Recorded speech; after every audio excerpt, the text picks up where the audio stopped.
नमस्कार दोस्तों, आपका अपने YouTube चैनल तरुण सर में स्वागत है। इसके पिछली वाली वीडियो में हमने पढ़ा था संधारित्रों का समांतर क्रम संयोजन। संधारित्रों का समांतर क्रम संयोजन क्या होता है, उसकी परिभाषा क्या है और उसका सूत्र कैसे निकाला जाता है, इन सब के बारे में हम इसके पिछली वाली वीडियो में पढ़ा था। इस वीडियो में हम पढ़ेंगे कि संधारित्र को आवेशित करने में कितनी ऊर्जा खर्च करनी पड़ती है या संधारित्र को आवेशित करने में कितनी ऊर्जा हमें खर्च करनी पड़ेगी, उसका हम सूत्र यहां से निकालेंगे और उसके बारे में यहां पर हम अध्ययन इस वीडियो में करेंगे। ठीक, अब यहां से हम देखो क्या है अपना हेडिंग, संधारित्रों को आवेशित करने में संचित ऊर्जा, मतलब कितनी ऊर्जा खर्च करनी पड़ रही है।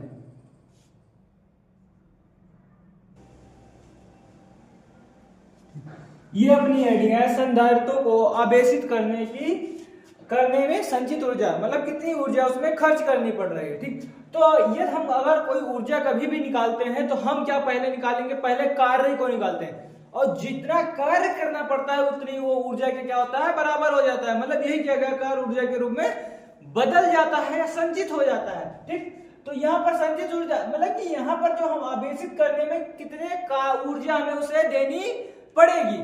अब जितनी ऊर्जा देनी पड़ेगी मतलब उतना ही कार्य हमें करना पड़ेगा। तो हम यहाँ ऐसा भी लिखा जा सकता है, संधारित्रों को आवेशित करने में किया गया कार्य संचित ऊर्जा के रूप में बदल जाता है या हो जाता है, कर दिया जाता है। ठीक, यहां से देखो ये हमारा क्या है, कोई एक क्या है हमारा संधारित्र, इस पर हम विपरीत प्रकार के आवेश यहाँ पर उपस्थित है। एक प्लस होगा तो दूसरा कैसा होगा हमारा, इस प्लेट पर कैसा होगा, माइनस आवेश उपस्थित होगा।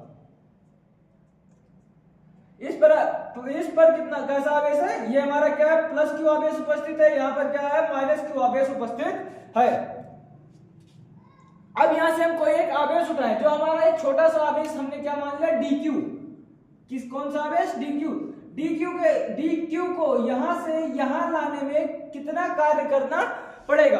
अब जितना कार्य करना पड़ेगा वही हमारा क्या हो जाएगा, ऊर्जा के रूप में बदल जाता है। ठीक, अब जैसे देखो यहाँ d क्यों लगा, d इसलिए लगा क्योंकि यहाँ पर हम छोटा आवेश लेंगे। कैसा आवेश, छोटा मतलब अल्प आवेश लेंगे।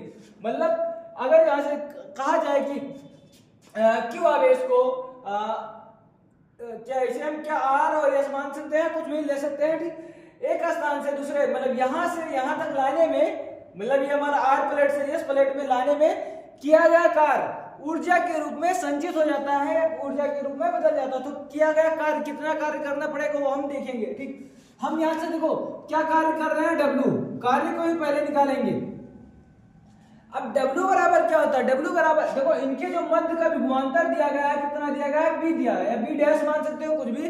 मतलब यहाँ पर क्या हमने ले लिया कि हाँ B डैश, इनके जो प्लेटों का मध्य का विभवांतर है वो कितना है हमारा, B डैश है। कितना है, B डैश। तो ये क्या हो गया हमारा, B डैश इंटू Q, कौन सा आवेश है, Q आवेश। मतलब यहां से हम क्या लिख सकते हैं, B इंटू Q। ठीक, अब हमें क्या करना है, देखो यहाँ हम अल्प के लिए निकालना है। किसके लिए निकालना है, अल्प। अल्प का मतलब क्या होता है, छोटा।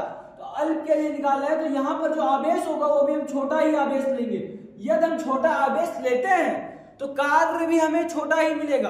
अगर कार्य छोटा मिलेगा तो हम इसे क्या लिखेंगे, dw लिखेंगे। क्या लिखेंगे, dw। इसी का अगर समाकलन किया जाए या समाकलन करने पर, समाकलन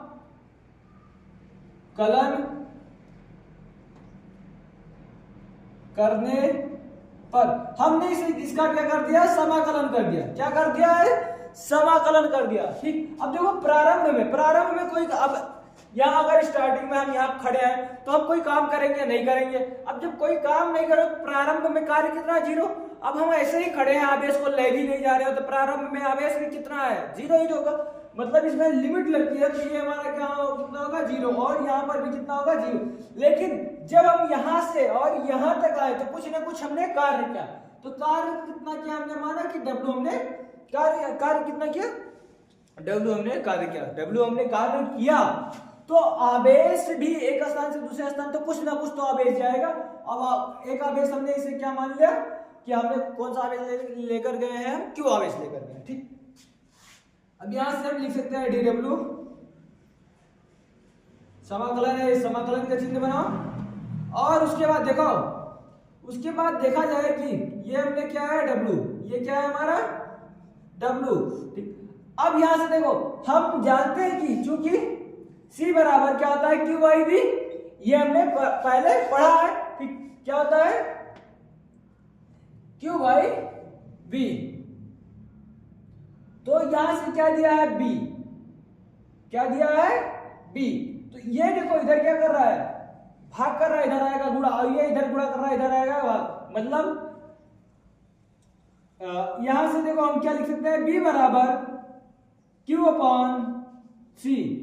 क्या लिख सकते हैं, ये हमारा C क्या है, संधारित्र है। संधारित्र की परिभाषा पिछले वाले वीडियो में, मतलब 2 से 3 वीडियो पहले हमने पढ़ा है कि संधारित्र क्या होता है, किसे कहते हैं संधारित्र, ठीक। उसकी परिभाषा का अध्ययन किया है, उसका सूत्र क्या होता है, उसका मात्रक क्या होता है, उसके बारे में हमने जाना, ठीक। तो हम यहाँ से हम इसको लिख सकते हैं कि देखो ये C बराबर क्या होता है Q बाई V।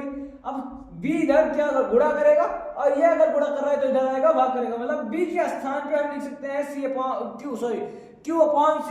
क्या लिख सकते हैं, Q अपॉन C।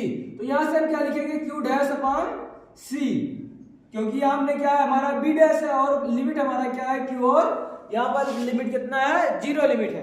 अब यहां से देखो ये हमारा आया, हम क्या करते हैं 1 अपॉन C हम क्या कर लेंगे, बाहर ले लेंगे, क्योंकि जो C है संधारित्र है वो हमारा नियत है। अब नियत चीज हमेशा समाकलन हो या अवकलन हो, हमेशा क्या होता है, बाहर होता है। नियत अगर कोई है, ठीक, वो चाहे आवेश हो, चाहे विभव हो, चाहे वो कुछ भी हो, धारा हो, कुछ भी, आज यदि अगर कोई वो नियत है तो हमेशा समाकलन या अवकलन से कहां होते हैं, बाहर उसे ले लिया जाता है। और यहाँ पर देखो जो आवेश है वो तो हमारा नियत नहीं है, क्योंकि हम छोटे आवेश ले रहे हैं, बड़े आवेश ले रहे हैं, हमेशा बदल बदल कर छोटे छोटे आवेश ले रहे हैं, ठीक। तो हमारा क्या है, नियत नहीं। तो यहां से हम क्या लिखेंगे, Q डैश क्या होगा हमारा, Q डैश और dQ। यहां पर लिमिट क्या है Q, और यहां पर लिमिट क्या है 0, लिमिट क्या है 0 बराबर 1 upon C limit Q upon 0। क्या होगा, Q अपॉन 0। अब यहां से देखो हमें क्या है, समाकलन का एक सूत्र यहां पर देखना पड़ेगा। हम समाकलन का एक सूत्र हमने पढ़ा है x के power n into dx, x के पावर n इंटू dx। इसका जो सूत्र होता है वो होता है x n plus 1 upon n plus 1। क्या होता है, ये इसका क्या है, समाकलन का एक सूत्र है। अब ये समाकलन का यदि एक सूत्र है तो यहां पर देखो इसकी वैल्यू क्या लिखी, x, हम ये क्या लिखा है x इंटू ये क्या है d, और ये क्या है x कुछ नहीं है तो क्या n ही तो रहता है, कुछ नहीं रहता तब भी क्या रहता है, 1 रहता है। क्या रहता है, कितना, 1 रहता है। तो यहाँ पर ये डैश लगा हुआ है, ये 1 नहीं लिखा है, मतलब ये डैश लगा हुआ, लेकिन अगर कुछ नहीं है तो इसके ऊपर 1 तो है, कितना है, 1 है। यदि 1 है तो ये भी तो लिखा है x के पावर n इंटू dx। अब इसे हम क्या लिखेंगे, देखो जो हमारा x कितना है q, यहाँ पर भी x क्या है q, तो q क्या हो गया, x जो है हमारा क्या है q। अब n क्या, n होता है घात, कितने घात होते हैं, जैसे 2 हो गया, 3 हो गया, 4 हो गया, 5 हो गया, 6 हो गया, घातों की संख्या क्या। अब घातों की संख्या यहाँ पर देखोगे तो घातों की संख्या कितनी है, 1। अब 1 है तो उसके बाद क्या, प्लस 1, क्या होता है, प्लस 1 अपॉन, अब यहाँ 1, अगर ये n 1 है तो 1 प्लस 1, देखो 1 और 1 कितना हो गया, 2, q के पावर 2 अपॉन कितना, 2। तो हम यहाँ पर इसके स्थान पे मतलब ये इतना लिख सकते हैं, ठीक। तो ये पूरा है, इसके स्थान पे क्या लिखा जाएगा, q स्क्वायर अपॉन 2, क्या लिखा जाएगा, q स्क्वायर अपॉन 2 लिखा जाएगा, ठीक।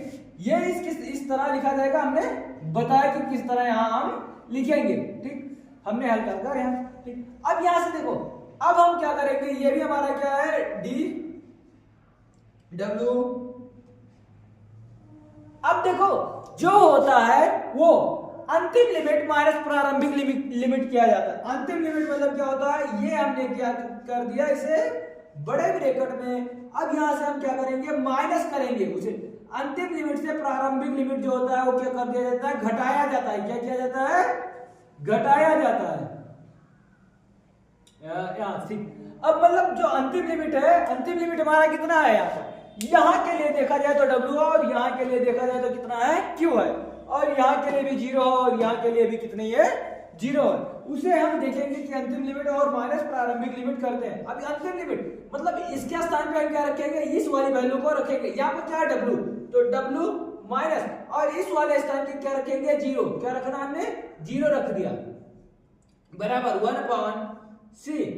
और देखो यहां से हमें क्या करना है, इस पूरे स्थान के मतलब कि यहाँ पर हमें जो दिख रहा है उसके स्थान पर हम इस वाली वैल्यू को रखते हैं। किसे, इस वाले वैल्यू को रखते हैं। तो यहाँ पर क्या है हमारा q² माइनस इस पूरे के स्थान पे यहाँ पर q के स्थान पर ही क्या रखेंगे 0, 0 का क्या करेंगे स्क्वायर।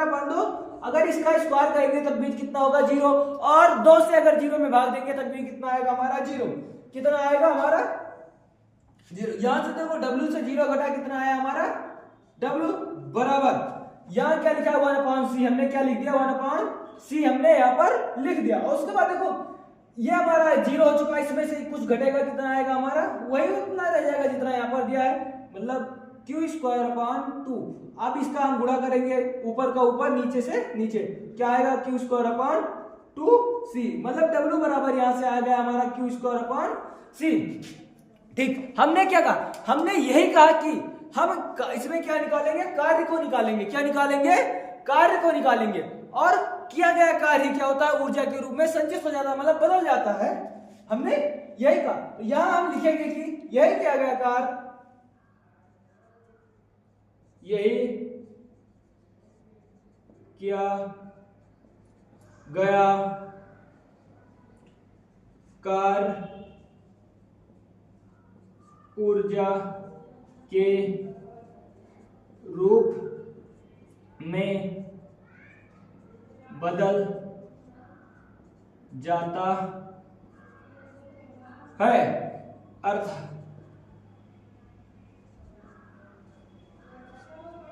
ठीक, एक किया गया कार्य ऊर्जा के रूप में क्या होता है, बदल जाता है। मतलब यहां से जो W होगा बराबर किसके होगा, U के, और U अगर इस W के बराबर है तो U के स्थान पे हम क्या लिख सकते हैं, W के स्थान पे U लिखा जा सकता है, बराबर q²/2c। ये हमारा यहां से निकला पहला सूत्र। इसके लिए क्या निकला हमारा पहला सूत्र यहां से निकल गया है। ठीक, अब इसके बाद हम अगर देखो हम यहां से q²/2c हमने यहां से निकाला, इसके बाद हम और दूसरा सूत्र इसी यहीं से निकालना चाहे तो भी हम निकाल सकते हैं। ठीक, यहीं से इसके आगे हम 2 सूत्र और निकाल सकते हैं, 3 सूत्र निकाल सकते हैं, 4, मतलब हम अगर इससे मिलता जुलता, ठीक, ऐसा नहीं कि हाँ इसी पर केवल लगेगा और अन्य पर किसी पर, मतलब लगेगा, लग सकता है, दूसरे सूत्र पर भी लगेगा, लेकिन उसके साथ कंडीशन। अब देखो यहाँ पर हमें क्या दिया है Q के स्थान पर हम क्या प्रयोग कर सकते हैं, यहां से ये क्या कर रहा है, भाग इधर जाएगा गुणा, मतलब Q बराबर क्या हो जाएगा हमारा Q बराबर C इंटू B। ये देखो इधर क्या भाग कर रहा है, इधर जाएगा गुणा, मतलब Q के स्थान पे क्या रख सकते हैं C इंटू B भी हम रख सकते हैं। हम यहाँ पर करके देखेंगे कि हाँ उसे हम और कैसे कर सकते हैं। ठीक, हमारा जो आया कितना आया, क्या आया है U बराबर q²/2c, मतलब हमें क्या रखना है, Q के स्थान पे सीधा सीधा रखना है, क्या रखना है C इंटू B का ²/2c। अब देखो इसका स्क्वायर करेंगे मतलब C का स्क्वायर इंटू B का स्क्वायर अपॉन क्या हो जाएगा 2c। ठीक, अब देखो इस C से इसका स्क्वायर क्या हो गया, कट गया। अब यहाँ पर बचा क्या 1/2 C इंटू B², ये क्या है U बराबर क्या है हमारा U बराबर यहां से आया, देखो सूत्र तुरंत ही क्या हो चुका, चेंज हो गया। हमने जब हमने B का वैल्यू Q का वैल्यू रखा, मतलब यहां से Q का वैल्यू हमने रखा, सूत्र क्या हो गया, चेंज हो गया, सूत्र चेंज हो चुका है। अब यहां से देखो वहां आया था q²/2c, अब यहां से आता है 1/2 इंटू C इंटू B², यही हमारा आया है। ठीक, अब हमें अगर यहां से C की भी वैल्यू रखते हैं, क्या रखते हैं, C की अगर वैल्यू रखते हैं तब हम देखते हैं हमारा क्या आएगा। अब C बराबर ये है हमारा। ठीक, हम अगर C की वैल्यू रखते हैं तो यहां से हम देखेंगे कि हमारा क्या आएगा, दूसरा सूत्र यहां से निकल कर आता है या नहीं आता। ठीक, तो क्या होता है U बराबर 1/2 C इंटू B²। ठीक, क्या आएगा C इंटू B² बराबर 1/2। देखो C के स्थान पे क्या रखना है Q/B, इंटू क्या है बी स्क्वायर, बी से बी कट गया, मतलब बी से एक तो बी कटेगा ना, स्क्वायर का मतलब क्या होता है 2 बार गुणा हुआ है, हमने एक बार क्या हुआ यहाँ से काट दिया। अब यहाँ पर बचा क्या u बराबर 1/2, अब यहाँ से देखो b बचा q बचा इंटू बी, क्या बचा q इंटू बी। हमने यहाँ से तीसरा सूत्र यहाँ से प्राप्त कर लिया, मतलब हम यहाँ से 3 सूत्र हमने निकाला कि हमने कार्य निकाला, कार्य के बाद हम ये बता सकते हैं कि हाँ जो जितना हम कार्य करेंगे वो ऊर्जा के रूप में बदल जाता है। ठीक, मतलब आवेश को अगर सॉरी क्या है किसी संधारित्र को आवेशित करना है, ठीक किसी संधारित्र को आवेशित करना है तो उसके लिए हमें इतना ऊर्जा देना पड़ेगा, मतलब जो आवेश का स्क्वायर अपान क्या होता है संधारित्र दुगना होता है। ठीक, और यहाँ से 1/2 अगर देखा जाए विभव के लिए तो हम यहाँ से सूत्र हमने निकाला है, मतलब इतना ऊर्जा हमें देना पड़ेगा। और अगर यहाँ देखेंगे तो हमें Q इंटू V, मतलब हाफ का जो हमारा आवेश होगा उसका आधा और विभवांतर होगा उसका भी आधा, मतलब दोनों का आधा ऊर्जा हमें खर्च करनी पड़ती है। ठीक, हमने जैसे यहाँ पर देखा है। अब इसके आगे हमारा एक टॉपिक और बचा है, उसके बाद हमारा क्या होता है, ये लेसन क्या हो रहा है, खत्म हो रहा है। ठीक, अब इस लेसन के बाद हमें पढ़ेंगे, या तो हम करेंगे कुछ क्वेश्चन करेंगे इस लेसन के, और या तो हम प्रकाशिकी को हम यहाँ से पढ़ना स्टार्ट करेंगे। मिलते हैं अगली वीडियो में। जय हिंद, जय भारत।